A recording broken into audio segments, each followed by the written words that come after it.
को भी आप इसमें भाषण और अपने संबोधन में शामिल करें। भाई जसवर्धन सिंह जी। आदरणीय गिरिराज सिंह जी, आदरणीय महावीर सिंह जी, आदरणीय बुजुर्गगण, आदरणीय मातृशक्ति, युवा दोस्तों, मानवाधिकार और भ्रष्टाचार के खिलाफ आप इतनी बड़ी संख्या में आज पधारे, इसके लिए बहुत बहुत साधुवाद। कल रात को मेरे पुलिस के मित्र ने फोन किया कि आपका आंदोलन है किस बारे में, क्या ये जातिवाद से मतलब है इसका कि आपकी जाति का था इसलिए आप सड़कों पर आ गए?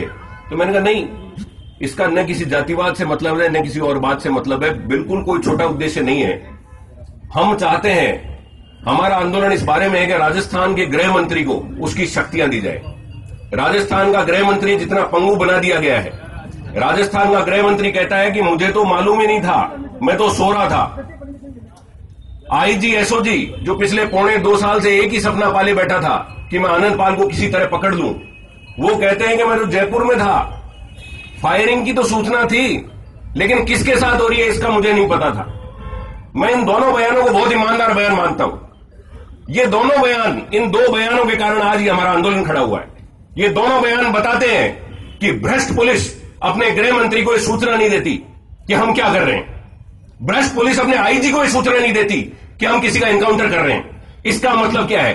जो पुलिस अपने आईजी और अपने गृह मंत्री को सूचना नहीं देती, इसका मतलब दाल में कुछ न कुछ काला जरूर है। और यही तो मांग है हमारी, यही तो भ्रष्टाचार है। मैं तो इन दोनों को ईमानदार मानता हूं। इन्होंने ईमानदारी से अपनी बात कह दी कि हमारी पुलिस महकमा इतना भ्रष्ट है कि गृह मंत्री और आईजी को सूचना नहीं देता। इसका मतलब क्या हुआ?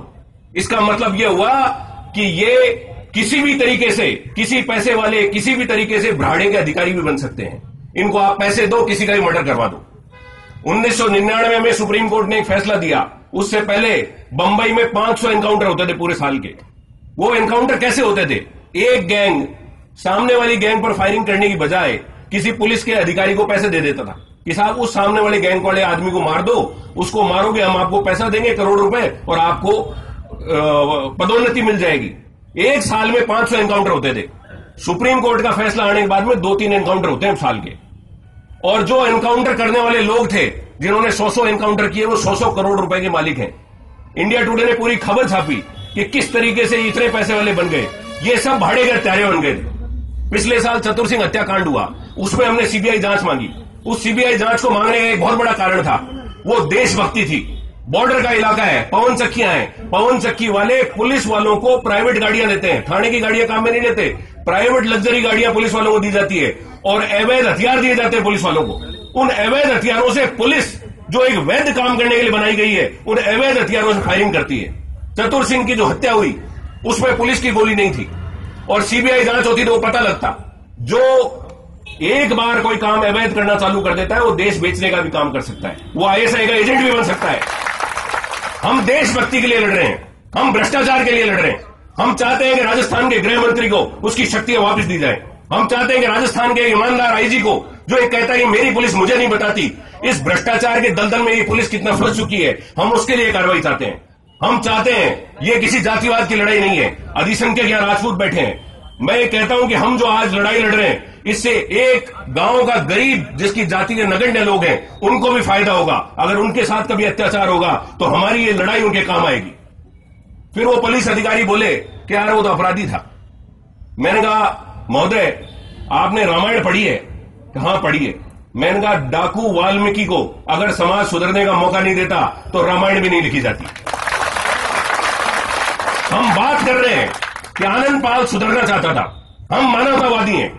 आनंद पाल ने राज्यपाल से लेकर हाईकोर्ट तक गुहार लगाई कि मैं सरेंडर करना चाहता हूं, केवल मुझे उदयपुर की जेल में रख दीजिए। आखिर क्यों नहीं सरेंडर करवाया गया? 8 से 9 करोड़ रुपए टैक्स पेयर के पैसे इस सरकार ने खर्च किए ताकि उसको ढूंढकर किसी भी तरह मारा जाए। जिंदा नहीं पकड़ना था इनको। और ये बात साबित करती है, हम इसी बात को मांग कर रहे हैं। और अगर किसी कमरे में चोरी हो जाती है तो केवल चोर तलाशी के लिए मनाही देता है कि मैं तलाशी नहीं करवाऊंगा। अगर ये तलाशी से मना कर रहे हैं, इसका मतलब ये चोर है। अगर ये ईमानदार होते तो ये तलाशी ले लेते। अब बात आती है कानून की। 1999 में सुप्रीम कोर्ट ने पूरा एक बढ़िया जजमेंट दिया, जिसमें इस मुकदमे से रिलेटेड एक एक चीजें आ रही हैं। उसमें आईजी एसओजी जो 7 साल खुद जेल में रहे, मैं मान नहीं सकता कि उनको यह फैसला कंठस्थ याद नहीं होगा। अगर कंठस्थ याद नहीं होता, अगर कंठस्थ याद होता तो रतनगढ़ के एक छोटे से अस्पताल में उसका पोस्टमार्टम नहीं करवाते, और आज झक मरवाकर इनको चूरू के बड़े अस्पताल में उसका दोबारा पोस्टमार्टम करवाना पड़ा। यह हमारी कानूनी जीत है। दूसरा, उस फैसले में लिखा है कि एनकाउंटर के बिल्कुल जस्ट बाद में, तुरंत बाद, किसी भी तरह का गैलेंट्री प्रमोशन या गैलेंट्री अवार्ड या प्रमोशन की घोषणा नहीं की जा सकती। इस सरकार ने वो घोषणा भी कर दी। ये दूसरी गड़बड़ की इन लोगों ने। तीसरी, मानव अधिकार की बात है कि मृत व्यक्ति के शरीर को, जो लावारिस न हो, उसके परिवार वालों को देना होता है। ये लोग बार बार धमकी दे रहे थे कि हम इसको जला देंगे। अरे ऐसे कैसे जला दोगे भाई? समाज जिंदा है, समाज मरा नहीं है, और अगर तुम जला दोगे तो तुम्हारे वोटों को हम जला देंगे। आज जिस तरीके से इन लोगों ने कानून का पूरा उल्लंघन किया है, हम लोगों ने सीबीआई जांच की मांग की है। इसमें 15 दिन के अंदर अंदर पुलिस को मानवाधिकार आयोग को रिपोर्ट भेजनी होती है, और सुप्रीम कोर्ट कहता है कि अगर ज्यादा गड़बड़ पाई जाए तो मानवाधिकार आयोग आवश्यक रूप से इसकी जांच करे। तो मानवाधिकार आयोग तो इसको जांच करेगा ही करेगा, और हम सुप्रीम कोर्ट तक इस मामले को छोड़ेंगे नहीं। एक और बहुत बड़ा इसमें लैप्स है। सुप्रीम कोर्ट यह कहता है कि जब ऑपरेशन चालू हो जाए तो जो व्यक्ति उसका इंचार्ज है, उससे बड़े पद का व्यक्ति उस पूरे ऑपरेशन की मॉनिटरिंग करेगा। इस ऑपरेशन को तो जिस व्यक्ति को जो इंचार्ज है, आईजी एसओजी दिनेश एमएन, उन्होंने खुद ने ही मॉनिटर नहीं किया। तो ये तो पूरा का पूरा कानून का उल्लंघन है। इस पूरे के पूरे प्रकरण में कानून के समस्त उल्लंघन है, और मुझे पूरा विश्वास है कि हम सुप्रीम कोर्ट तक जाके इसको जीतेंगे। मैं हिम्मत की बात, आज बड़ा पार्टियों से लोग बंधे होते हैं, असली मुद्दों पर बात नहीं करते। मैं दुर्ग सिंह जी चौहान को साधुवाद देता हूं कि जिन्होंने पार्टी लाइन से अलग हटकर, पार्टी से बगावत करके इस पूरे मुद्दे पर हमारा साथ दिया और अग्रणी भूमिका निभा रहे हैं। हम दुर्ग सिंह जी को पूरा विश्वास दिलाते हैं समाज के नाते कि आप बिल्कुल मत घबराएं। जब भी आपको जरूरत पड़ेगी हम आपके साथ कंधे से कंधा मिलाकर खड़े मिलेंगे। और जितने 23 विधायक जो आज पार्टी लाइन से डरकर न्याय की बात नहीं कर रहे, उनको हम चेताना चाहते हैं कि आपकी आदतें चुनाव में बहुत भारी पड़ेंगी आप पर।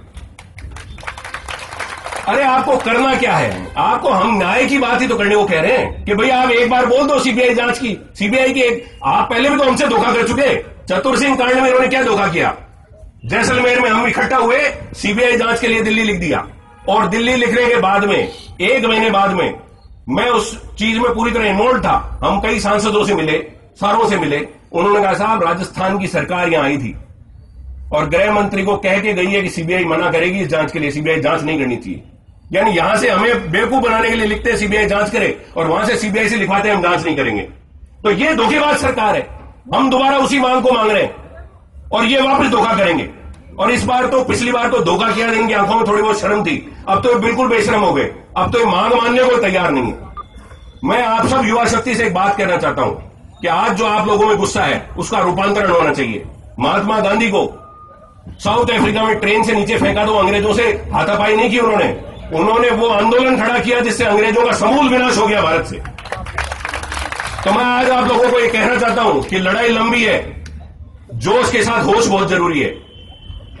कानून होश है और आप युवा शक्ति जोश हैं। हम सब मिलकर जब काम करेंगे तो हम बड़े से बड़े लक्ष्य को हासिल करेंगे। बहुत बहुत धन्यवाद।